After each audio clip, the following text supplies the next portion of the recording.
Bum bum bum bum bum bum bum bum bum bum bum bum. The Peter Dislike Show. Bum bum bum bum bum bum bum.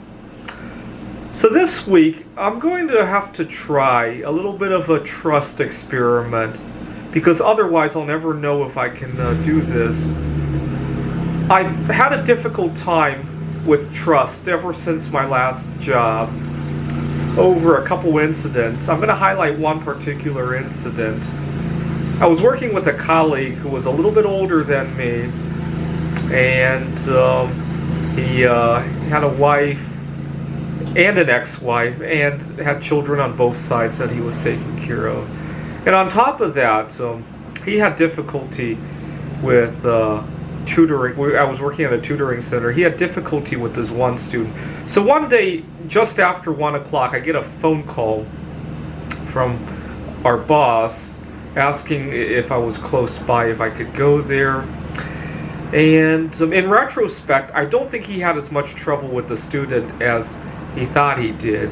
I think he just wanted the scheduling. So I get there 1:15, and I'm thinking, okay, it's not a very convenient time, but it's a one-off favor. The problem with the schedule is that I had that student from 1 to 2, but I didn't have other work until 3, sometimes until 4.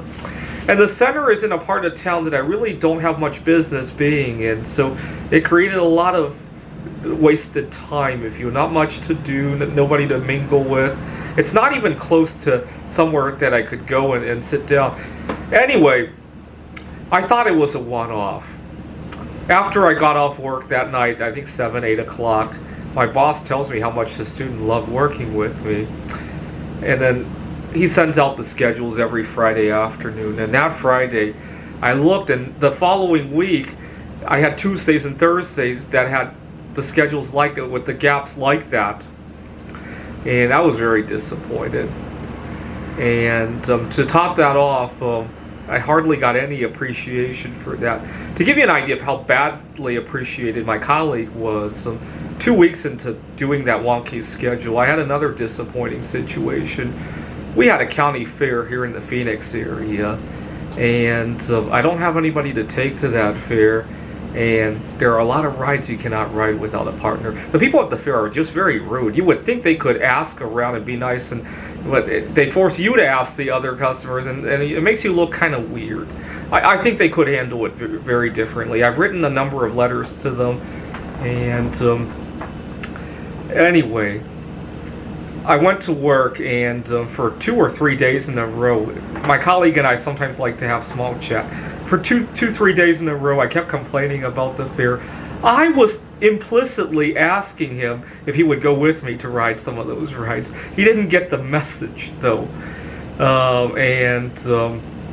But he was quick to ask me to fill in because he wanted that. I'm sure he didn't like having that gap in the schedule.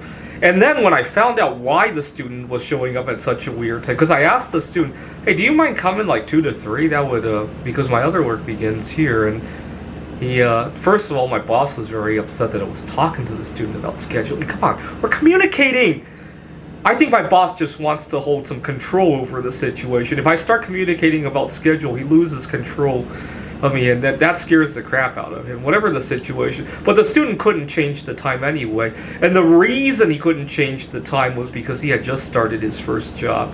And I have weird feelings about that. I'm supposed to be happy for his first job. I remember my first job. I mean, it wasn't that long ago in the grand scheme of things, right? Time really flies. So I'm supposed to be happy for him, but he starts his first job, and I have to sacrifice all this wasted time so that he could start this beautiful new job, right? And so it just gave a bad feeling. But that's not the only time when me doing a favor wasn't reciprocated, wasn't appreciated. I was working at technical college in Seattle, Washington, and during COVID, I filled in for a lot of colleagues who had childcare issues, who had sick family members, and then I well, let's do an example. On July 4th, 2020, you can look it up. There was a lunar eclipse. And you got to remember the climate we were in July 4th, 2020, right? You couldn't really go to a Starbucks or anything. So I went to the lunar eclipse, and then I went on the road looking for somewhere to sit down and work. And I was trying to charge my computer with my car, because you got to remember, it's July 4th, 2020. You got to remember the climate we were in. There was no open Starbucks to plug in your computer.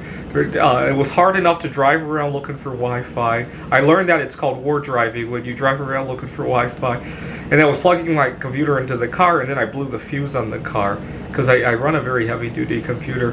And then I was looking for an auto repair shop to buy a fuse, and looking up YouTube videos on how to fix the fuse. And see, they can call in for childcare issues. I can't call in because I don't have a good working car or a place to work or whatever, right? And it didn't reciprocate, right? You would think after filling in for all that childcare, somebody could fill in for a 4th of July that I want to go out, right?